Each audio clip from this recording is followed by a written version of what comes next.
कभी नोटिस किया है, लाइफ में सब ठीक होता है, फिर भी दिमाग वर्स्ट केस सिनेरियो पे चला जाता है। एक लेट मैसेज आए और स्टोरी स्टार्ट।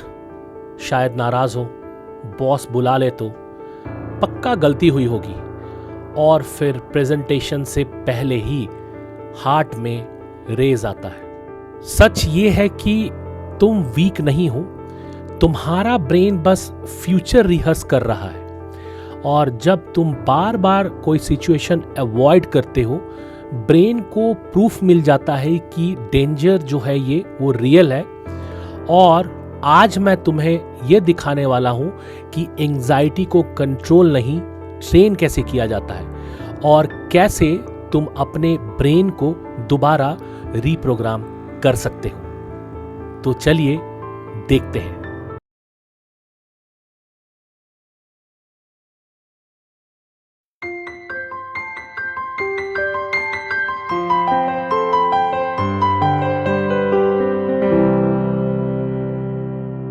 नमस्ते दोस्तों, मेरा नाम अभिषेक। मेरे चैनल लिब्रो गीता में आपका स्वागत है। आज जो मैं बुक रिव्यू लाया हूँ, उस बुक का नाम है rewire your anxious brain by Nick ट्रिंटन।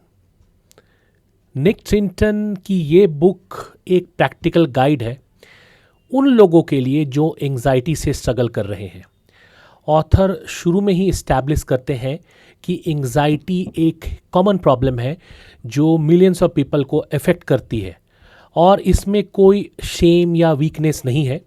ये बुक न्यूरोसाइंस और साइकोलॉजी को कंबाइन करती है ताकि रीडर समझ सके कि उनको ब्रेन में एक्चुअली क्या हो रहा है जब वो एंग्शियस फील करते हैं। इंट्रोडक्शन में ऑथर अपना पर्सनल कनेक्शन शेयर करते हैं एंग्जाइटी के साथ। वो बताते हैं कि कैसे उन्होंने खुद एंग्जाइटी से डील किया है और इस जर्नी में साइंटिफिक रिसर्च और प्रैक्टिकल टेक्निक से उनकी हेल्प की है। ये पर्सनल टच बुक है जो रिलेटेबल बनता है और रीडर्स को होप देता है कि रिकवरी पॉसिबल है। मेन मुद्दा ये है कि एंग्जाइटी एक ब्रेन बेस्ड कंडीशन है, और जिस तरह से ब्रेन ने एंग्शियस पैटर्न को डेवलप करते हैं, उसी तरह वो उन्हें अंडू भी कर सकते हैं। न्यूरोप्लास्टिसिटी का कंसेप्ट इंट्रोड्यूस किया जाता है, यानी ब्रेन की एबिलिटी अपने आप को रीशेप करने के थ्रू न्यू एक्सपीरियंसेस और कॉन्शियस प्रैक्टिस लेती है। ये एक रिवॉल्यूशनरी आइडिया है, क्योंकि इसका मतलब ये है कि हम विक्टिम नहीं हैं अपने एंग्जाइटी के, बल्कि हम एक्टिव पार्टिसिपेशन बन सकते हैं अपने हीलिंग में। ऑथर क्लियर करते हैं कि ये बुक मेडिकेशन या थेरेपी को रिप्लेस नहीं कर सकती, लेकिन ये एक comprehensive self help resource book है जो एविडेंस बेस्ड और स्ट्रैटेजीज प्रोवाइड करती है। बुक का स्ट्रक्चर लॉजिकल है।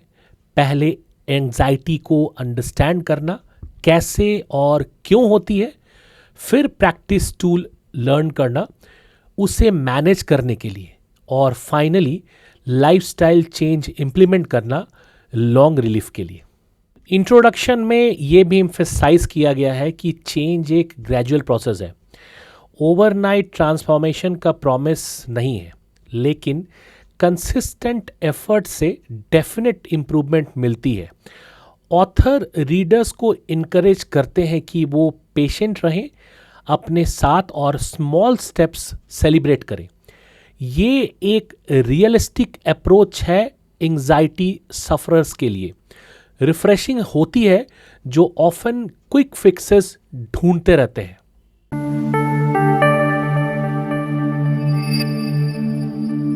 इस चैप्टर में ऑथर बताते हैं कि एंग्जाइटी एक नेचुरल रिस्पॉन्स है जो ह्यूमन डेंजर से बचाती है, लेकिन जब ये एक्सेस हो जाता है तब प्रॉब्लम बन जाता है। एमिगडाला जो बेसिकली एक ब्रेन का पार्ट है, और ये फियर को रिस्पॉन्स करने के लिए रिस्पॉन्सिबल होता है। जब हम रिपीटेडली एंग्शियस सिचुएशन में रहते हैं तो हमारा ब्रेन एक न्यूरल पाथवेज स्ट्रॉन्ग कर देता है जो एंग्जाइटी को रीइंफोर्स करती है। एंजाइटी सिर्फ मेंटल नहीं है, फिजिकल भी होती है, जैसे कि हार्ट बीट का बढ़ना, पसीना आना और शैलो ब्रीदिंग्स के सिम्टम्स है ये सब।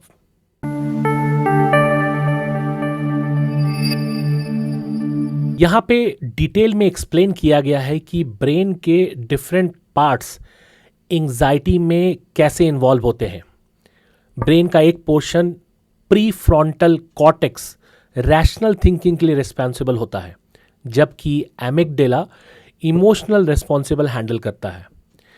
जब एंजाइटी होता है तो एमिगडाला ओवर रिएक्टिव हो जाता है और pre frontal cortex under active. Hippocampus memory store करता है और पास्ट ट्रॉमेटिक एक्सपीरियंस को प्रेजेंट सिचुएशन से लिंक कर सकता है। न्यूरोप्लास्टिसिटी का कंसेप्ट बताया गया है, यानी ब्रेन अपने आप को चेंज कर सकता है न्यू पैटर्न्स के थ्रू।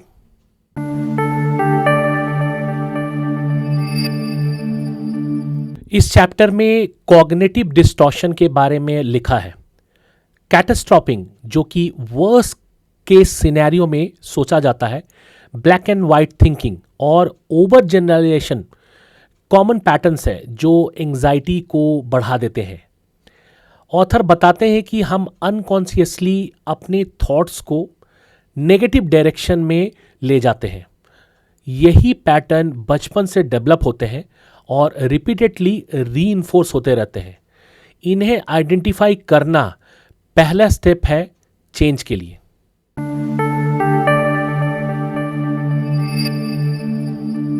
माइंडफुलनेस एंजाइटी को कम करने में एक पावरफुल टूल है। जब हम प्रेजेंट मोमेंट में फोकस करते हैं तो फ्यूचर की वरीज कम हो जाती है।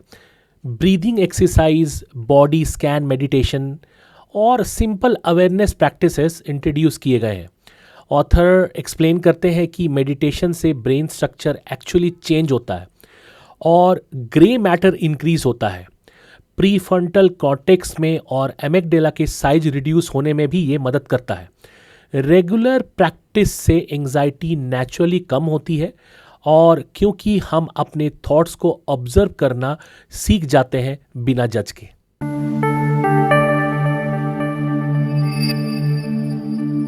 कोएग्निटिव बिहेवियरल थेरेपी मतलब सीबीटी, ये एक एंजाइटी ट्रीटमेंट का गोल्ड स्टैंडर्ड है और इस चैप्टर में प्रैक्टिकल टेक्निक्स दी गई है जिसके थ्रू रिकॉर्ड्स मेंटेन करना और एविडेंसेस को अपने बिलीफ और चैलेंजेस को कम करना ये बताया गया है। और बिहेवियरल एक्सपेरिमेंट्स कंडक्ट करना, एक्सपोजर थेरेपी का कंसेप्ट एक्सप्लेन किया गया है।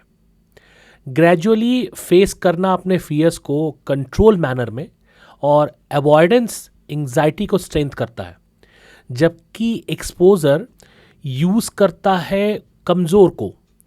ऑथर ने स्टेप बाय स्टेप प्रोसेस ये बताया है कि एंजाइटी जब ट्रिगर होती है उसे आइडेंटिफाई करना, सिस्टमैटिकली कैसे डील किया जाए, ये आपको इस चैप्टर में मिलेगा।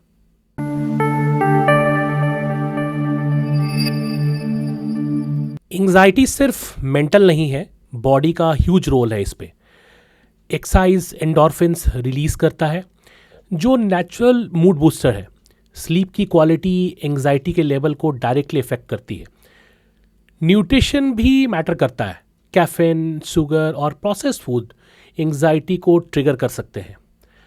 ऑथर बताते हैं कि vagus nerve stimulation, that means deep breathing, cold exposure से पैरासिम्पैथेटिक नर्वस सिस्टम को एक्टिवेट होता है जो हमारे रिलैक्सेशन को प्रमोट करता है।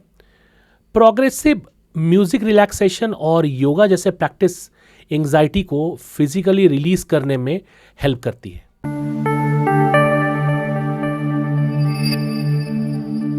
ह्यूमंस सोशल बीइंग है और आइसोलेशन एंजाइटी को और बढ़ावा करता है। मीनिंगफुल रिलेशनशिप एंजाइटी के अगेंस्ट बफर का काम करती है। इस चैप्टर में बाउंड्रीज सेट करना, हेल्दी कम्युनिकेशन और वल्नरेबिलिटी को इम्पोर्टेंस दिया गया है। ऑथर ने एक्सप्लेन किया है कि जब आप अपनी फीलिंग शेयर करते हैं ट्रस्टेड पीपल के साथ तो एंजाइटी का बर्डन कम होता है। सोशल सपोर्ट नेटवर्क बिल्ड करना रिकवरी का एसेंशियल पार्ट है।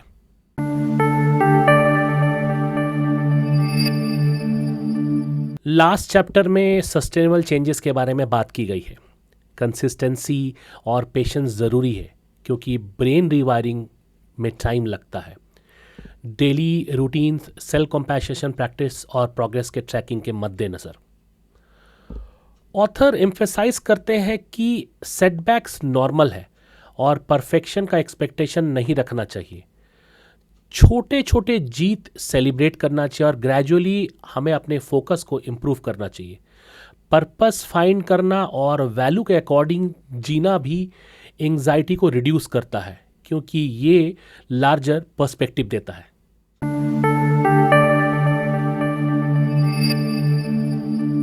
निक टेंटन अपनी बुक को एक होपफुल मैसेज के साथ एंड करते हैं।